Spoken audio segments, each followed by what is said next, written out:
Esse é o exercício que eu passo na primeira aula do curso. Você vai redigir, faz de conta que você morreu e alguém está escrevendo o seu necrológio.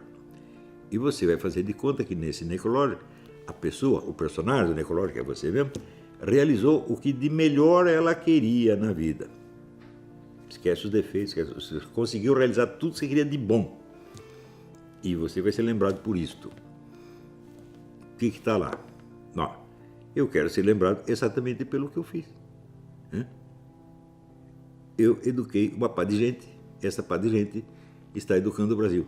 Era isso que eu queria fazer, pô. Deu certo. Eu estou felicíssimo, me considero um homem realizado, ainda tenho coisa para fazer, claro, muita coisa para fazer. Ser embaixador não é uma delas, mas se quiserem, eu até aceito. Mas o que eu tenho que fazer mesmo é pegar todo o meu curso e transformar em livros, publicar sob formato de livro, que fica mais fácil para as gerações seguintes.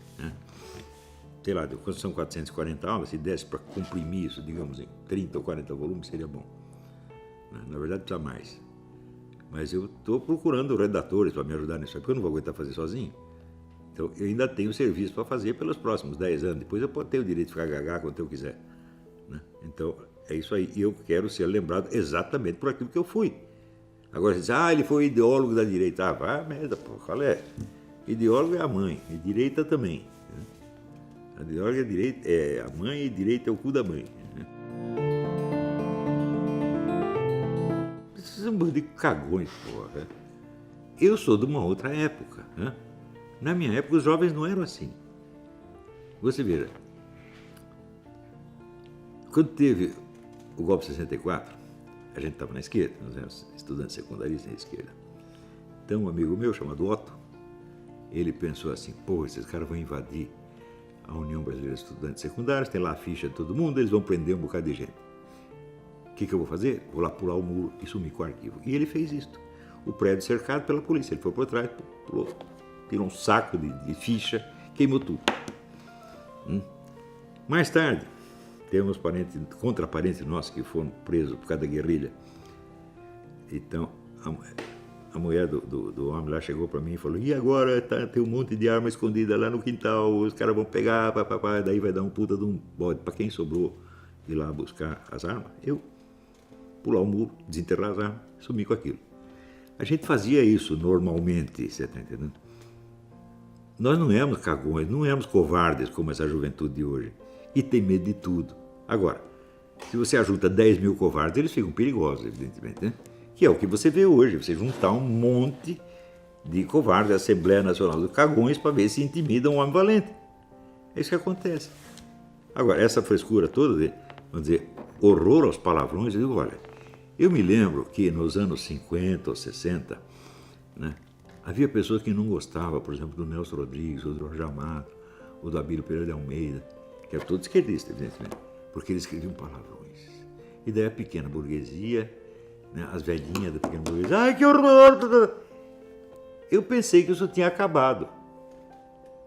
Mas quando passa 50 anos e vejo que a mentalidade das velhinhas da pequena burguesia da época hoje é a mentalidade dos intelectuais e professores universitários de esquerda, eu digo, porra, o mundo está acabando mesmo, isso aqui é uma decadência desgraçada, está todo mundo indo pro buraco.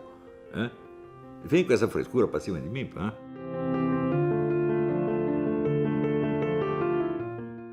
tem nenhuma. Eu sou um cientista político e um filósofo da política. Essa que é a diferença. O que é uma filosofia política? É um conjunto de conceitos descritivos que permitem você apreender o fenômeno na sua natureza, nas suas proporções, nos seus componentes, na sua estrutura interna. Isso é uma filosofia política. O que é uma ideologia? A ideologia é um discurso de justificação dos objetivos de um certo partido político. Nesse sentido, o que eu escrevi de ideológico? Nada, nunca. Agora, os caras gostam de usar a palavra ideólogo, por quê? Porque é pejorativo no entender deles. Agora, tem outra coisa.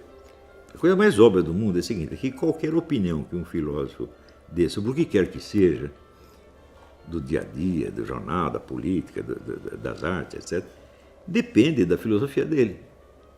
Então ele vai ter os fundamentos filosóficos, que são o principal, e tem as opiniões ocasionais sobre isso e aquilo. No Brasil o pessoal julga ao contrário. Eles conhecem só as opiniões ocasionais, não têm a menor ideia do que seja a minha filosofia, e acham que essas opiniões são a minha filosofia. Por quê? Porque isso é um bando de ignorante. Veja, o problema do analfabetismo funcional é muito sério, é calamitoso, gente. Eu não estou brincando, eu não estou sendo histérico, não estou fazendo barulho em torno de nada. Veja, o analfabeto funcional é que ele não entende o que lê. Então, se ele não entende, ele pode atribuir àquilo o sentido que ele deseja. Então, é o que dizia o Cláudio Moura Castro. O brasileiro não lê o que está escrito. Ele lê o que ele imagina que o escritor, no fundo, quis dizer. Então, faz interpretação até psicanalítica, né? Sem entender nada, justamente porque não entende nada. Ora, segundo várias pesquisas, as universidades estão despejando no mercado anualmente 50% de formandos analfabetos funcionais. E isso está já há pelo menos 15 anos, ou 20 anos. Então, faz as contas. Quantos analfabetos funcionais vocês têm ocupando profissões de nível superior no Brasil? No mínimo, algo entre 40 e 70 milhões. Ou seja, são 70 milhões de incompetentes, ferrando com tudo. Porque no Brasil ainda tem essa ideia de que a educação é um direito do estudante. Mas ela não é um direito do estudante. Ele é um direito que o povo vai ter aos serviços de nível superior que esse cara vai prestar. Não é isso? O cara não estuda medicina, para ele agora tem o direito de ser seu doutor. Não, você estuda medicina para você adquirir o dever de tratar os seus pacientes com o melhor que a ciência estiver oferecendo naquele momento. Esse é o dever que você adquiriu, não o direito. Mas o pessoal usa a educação como moeda de troca, você está entendendo? Para pegar voto, essa coisa toda. Então, além de ser analfabetos funcionais, são irresponsáveis. E não têm nenhuma consciência culpada. Agora, onde estão esses 70 milhões? São todos doutores. Então, são juízes de direito, são advogados, são médicos, são deputados, são senadores, são ministros de Estado. O que nós vamos fazer com essa gente, porra? Então, o pessoal fala, o problema da educação brasileira, pensa que é o problema da educação das crianças. Não! O problema é o que fazer com esses milhões de analfabetos funcionais que nós não podemos vencer, você está entendendo? Eles inventaram, assim, impuseram a inépcia obrigatória. É obrigatório errar, é obrigatório fazer tudo errado, é obrigatório fracassar, é obrigatório sofrer, é obrigatório parar no fundo do poço. É o que eles estão fazendo com o Brasil. Esses ministros todos ficam falando, esse Amorim, isso é tudo analfabeto funcional, eu digo e provo. Eu dou um texto meu para eles interpretar, eles não conseguem. Tanto que as ideias que circulam a meu respeito são ideias de analfabeto funcional. Essa coisa, fascismo, isso aqui. Os caras não sabem o que é fascismo. Eu estudei o fascismo, eu sei o que é. Né? E sei, por exemplo, que o único governo fascista que nós tivemos foi o do Getúlio Vargas, do qual o Lula se considerava um herdeiro. Né? Teve cara dizendo o seguinte, o fascismo é contra os direitos trabalhistas. Eu digo, não, o fascismo inventou os direitos trabalhistas. Então eles fazem uma política fascista, não sabem e chamam os outros de fascistas. Então, estão usando, veja, usar conceitos científicos, descritivos, de ciência política ou de direito, como insultos, é sinal que você não sabe o que eles querem dizer, porque nenhum deles é insultuoso. Não é insulto, para o fascista, não é insultuoso ser chamado de fascista. Se eu peguei o filho Giovanni Gentili, ele diz, Gentili, você é um fascista. Ele diz, sou mesmo, com muito orgulho. Né? Eu chego aí, sei lá, pro Haddad, Haddad, você é comunista. Sou mesmo, com muito orgulho. Então não adianta chamar os caras de fascista ou de comunista. E isso aí, o pessoal no Brasil faz a esquerda chama os outros de fascista, a direita chama os caras de comunista. Grande porcaria. Chama de esquerdista, de esquerdopata, não adianta nada, pô. Se é para xingar o cara, você tem que xingar de alguma coisa que funcione. Né? Alguma coisa que o humilhe de fato e não que o elogie, porra. Então, veja, o meu pensamento político é ignorado 100% fora do círculo dos meus alunos. Esse pensamento político está exposto nos 2 cursos de teoria do Estado que eu dei na Universidade Católica do Paraná e em várias apostilas, como por exemplo, problemas de método nas ciências humanas, etc, etc. Ali está a minha filosofia política. E ela não é uma ideologia, ela não é uma fórmula de sociedade. não é? Um modelo de sociedade. Eu nunca abri a minha boca para dizer o que a sociedade deve ser. Eu estou interessado em compreender o que ela é, como ela funciona. Não é isso? E o cara que estuda essas coisas, o que acontece? Acontece o que aconteceu com o Felipe Martins. O Felipe Martins estudou todo esse negócio, resultado, ele só faz análise política certa e previsões certas. Ele aprendeu comigo e ele sabe fazer. Os outros não aprendem nada, fica empinando o narizinho, seu lá, meu fascista, não sei o quê. Pô, fica com essa frescura, né? Então fica cada vez mais burro. Problema deles. Esses caras furam os próprios olhos, tá entendendo?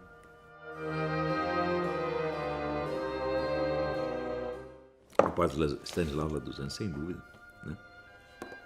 Esse é um tremendo professor, uma coisa que hoje em dia não existe. Ele fazia assim, ele pegava um problema filosófico qualquer, daí ele explicava para você aquele problema do ponto de vista das sucessivas escolas filosóficas.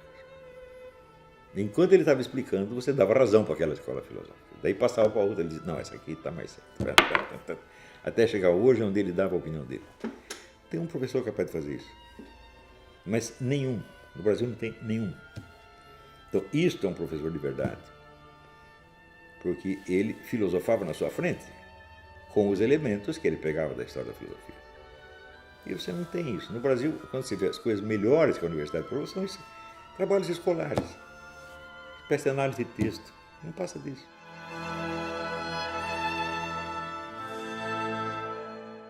Se Fernando Henrique Cardoso saísse da história, seria um benefício para a humanidade. Porque tudo o que veio de ruim depois foi ele que começou. Foi ele que criou o MST, meu Deus do céu.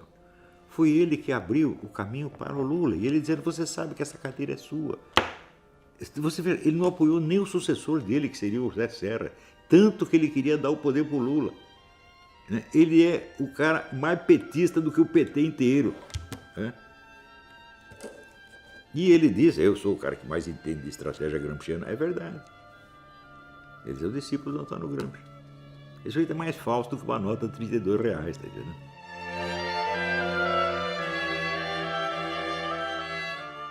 A escrava Anastácia. Sabe quem é? Aquela mulher que foi torturada, arrancaram todos os dentes dela, porque ela era muito bonita, a mulher tinha ciúme dela, mandou torturar, arrancar os dentes, etc. E ela só rezava pela dona, só. Nunca teve um instante de raiva. É uma santa. Tu falou assim, essa aqui, a melhor das brasileiras. Tá?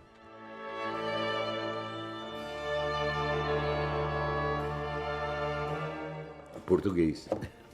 Porque sem isso vocês não podem aprender o resto. Veja, uma coisa. Matemática, um retardado mental pode aprender. Um retardado mental pode ser um calculador prodígio. Mas ele não pode ser Shakespeare. Então, a linguagem é o fundamental da inteligência. O resto é, assim, a operacionalidade mais ou menos mecânica, tá entendendo? Então, é claro que é importante aprender matemática, mas a linguagem primeiro, antes de tudo.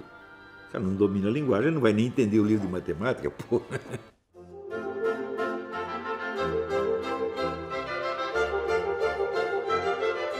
Eu não sei ensinar criança, né? E não sei ensinar quem não quer aprender. Isso é impossível. Mas isso não é um defeito meu, isso é um limite intrínseco. E eu cá entre nós, eu acho que eu sou um baita professor. Às vezes tem pessoas burras que chegam e elas ficam inteligentes. Por quê? Porque ela quer aprender. Agora, se tiver um cara inteligente que não quer aprender, não tem jeito.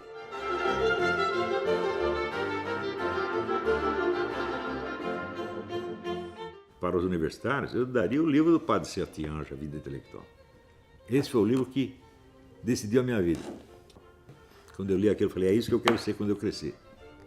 E eu sou. Eu estou fazendo o que o Padre Sertiange mandou fazer. Eu dei um curso, uma vez que a gente chamava de educação liberal, assim, por falta de outro nome, em que eu mandava o pessoal ler um determinado livro em voz alta durante a semana, tem que ler em voz alta, porque o brasileiro não é visual, ele é auditivo, então um lia para os outros. E nós fizemos isso com 10 livros. Em seguida, eu fazia algo que não era uma análise do livro, que era uma série de elementos em torno do livro que ajudavam a torná-lo mais claro. Por exemplo, o pessoal lia o Crime e Castigo, eu contava a história de Napoleão Bonaparte, que foi, no fundo, a inspiração do personagem Raskolnikov. E assim por diante. Isso sempre funcionou, né? Isso, para muita gente, foi o início da vida intelectual deles. Não tem nenhum que depois que decaiu, todos foram em frente. Eu daria esse tipo de coisa. Depois, você vira, este processo foi adotado por aquele juiz, o Bragalha, né? Márcio Bragalha, onde ele premiava os detentos de uma determinada cadeia se lessem, cada livro que eles lessem e comentassem, mostrando que tinham entendido o livro, eles tinham a pena reduzida. Isso é muito bom, funcionou. Esse modelo foi adotado na Itália, inclusive. Não se espalhou para o Brasil, porque o resto do juiz é um bando de invejosos, filho da puta, analfabeto. Né? Então, eu precisava fazer a mesma coisa com eles. Né? Precisava fazer, antes de aplicar o processo aos detentos, tinha que aplicar aos juízes. Eles não leram nada disso também, não estão sabendo de coisa nenhuma. Houve uma época em que juiz de direito era o suprassumo da inteligência no Brasil. Né? Os melhores caras iam trabalhar nisso aí, o juiz de direito, o advogado, né? Desembargador, qualquer coisa assim, mas hoje o negócio está péssimo. É só ter analfabeto funcional, uma coisa horrível.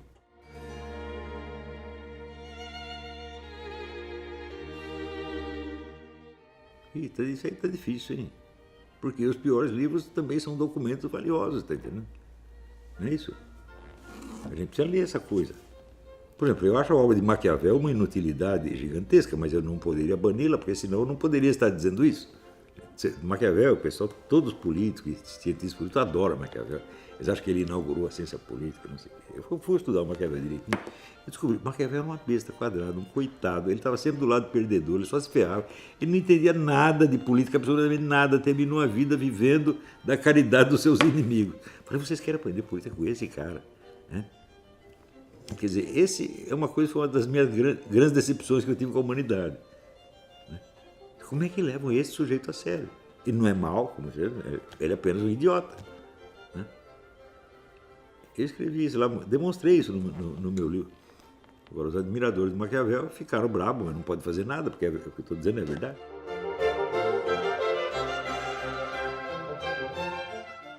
Que eu conheci o Jacob Gorender. Era um intelectual de verdade. Ele escreveu um livro importantíssimo sobre a história brasileira, que é o Escravismo Colonial. Esse é um intelectual de verdade, ele não está brincando. O centro de referência dele é marxista e ele era por causa disso. Mas é um estudioso sério, ele contribuiu de verdade. Eu acho que o Escravismo Colonial é um dos grandes livros que escreveram sobre a história econômica do Brasil. Eu o conheci pessoalmente, é um homem sincero. Né? Gostei muito dele. Infelizmente, ele tinha uma diferença de idade muito grande. Ele já morreu, né?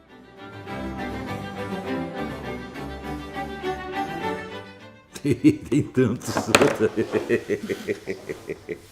Mas não tem grandes figuras, são toda uma coleção de piolhos. Tanto eu posso citar, sei lá, tem um monte, tem, né, o João Pinheiro da Fonseca, tem o Rodrigo Cocô, tem, né, o Arruinaldo Azevedo, né, tem o Paulo Giraldelli, que o pessoal chama de pau na bunda dele, né, e assim por diante. Né?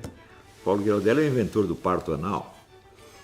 Você sabe a teoria dele, né? Ele diz que antigamente os homens só conheciam o coito anal, eles descobriram a vagina tardiamente. Então, durante alguns milênios, as pessoas nasciam por onde? O cara desiste e continua sendo professor universitário. E as pessoas devem pensar, o que você acha do que o Paulo Giraldelli disse? Eu não acho nada, o Paulo Giraldelli, ele é sócio remido, ele pode dizer o que ele quiser. Isso é um professor universitário no Brasil, meu Deus do céu. Não dá, escuta, são coisas que não dá para contar para um americano porque ele não acredita. Né? Eu ontem estava aqui, minha filha tinha uma dúvida no exercício que ela estava fazendo de língua espanhola. Ela está estudando espanhol e latim. Né? Ela tirou um diploma de letras em inglês, agora está tirando espanhol e latim. Tá? E tinha lá um negócio de interpretação de texto que era muito sutil, além de ser em espanhol. E nós fizemos um exercício, nós fizemos junto. Tá? Eu digo, olha, no Brasil não tem um professor universitário capaz de fazer isso aqui. De entender essas nuances. Por exemplo, como é que você mudava totalmente o sentido de uma palavra, mudando simplesmente a ordem, usando as mesmas palavras, mas muda a ordem, a nuance cai em outro lugar. Eles não sabem fazer isso, eles não percebem.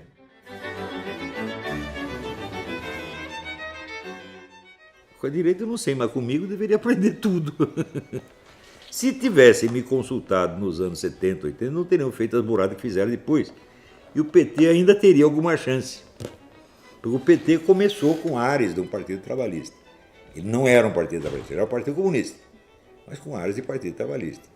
Né? E ele podia ter feito sucesso, aí continuar fazendo sucesso, desde que fizesse as coisas direito. Mas você chega lá em cima e diz, bom, agora nós estamos aqui, nós temos, como diz o Zé Deixas, tomar o poder. Porra! Você tem que tomar o poder coisa nenhuma, você vai governar o tempo, vai ter eleição, o outro partido vem, governa depois de você, e você tem que estar pronto para isso. Eles nunca se prepararam para isso, eles se prepararam para chegar lá e ficar para sempre. Eu escrevi isso 20 anos atrás, falou, não se iludam, o PT não vai aceitar o rodízio de poder, nunca. Ele não pode. Por quê? Porque ele é o Partido Comunista.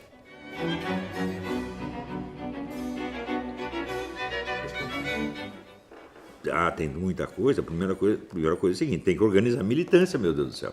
Não existe militância de direita, existe milhares de franco-atiradores. Agora, a esquerda tem militância organizada, ela ficha todo mundo, tem endereço do cara, telefone, CPF, RG, né? E tem a militância paga, inclusive, é absolutamente uma coisa absolutamente necessária. Não pode pagar todo mundo, mas uma parte tem que ter um militante profissional. Né? Então, a direita não aprendeu a organizar militância até hoje. Em segundo lugar, que a direita tem que aprender, olha, você não vai entender, aspas, o pensamento político do Olavo de Carvalho lendo artiguinho de jornal e post do Facebook. Você tem que frequentar as aulas. Né? Outro dia saiu no jornal de Portugal a seguinte coisa. A obra principal do cara são as 440 aulas do curso online de filosofia. Isso sim é minha obra principal. Agora, eu li o mínimo. Falo, mas o mínimo é o mínimo, porra. Você não entendeu? Hã? Então, você lê o mínimo e já acha que é o máximo. Porra, assim não dá. Então, existe uma filosofia política do Olavo de Carvalho que é uma coisa muito séria, que eu estou muito feliz de ter criado aquilo. Estou muito feliz de ter entendido esses fenômenos, tá entendendo? E sem entender isso, eu jamais poderia ter exercido esta ação que exerci. Os caras que foi assim, foi por acaso, foi adivinhação, foi por astrologia. Não foi, não. Eu sei como as coisas na sociedade brasileira funcionam, entendo a sociedade brasileira. Isso é uma coisa que eu me queixo muito. Político não tem visão do Brasil inteiro. Né? Assim, todas as classes sociais, todos os grupos, eles não têm. Eles só, é um negócio regional, ligado ou àquela região, ou àquela classe social, às vezes até àquela família. Tudo é muito provinciano ali.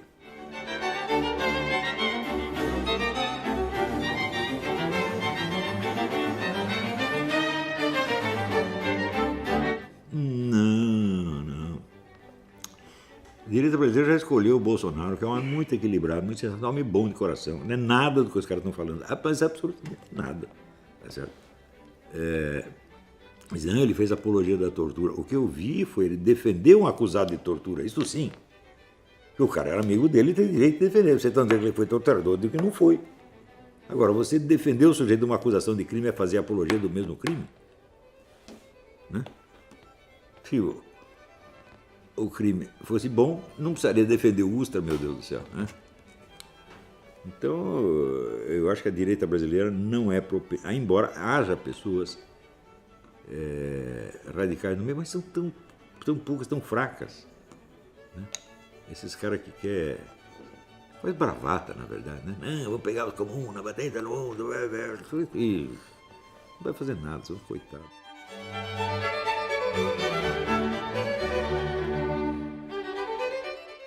Eu digo, não tem outro intelectual, eu sou o único. Qual é a vantagem de ser o maior se não há concorrentes? Não é nada, estou apenas fazendo a minha obrigação.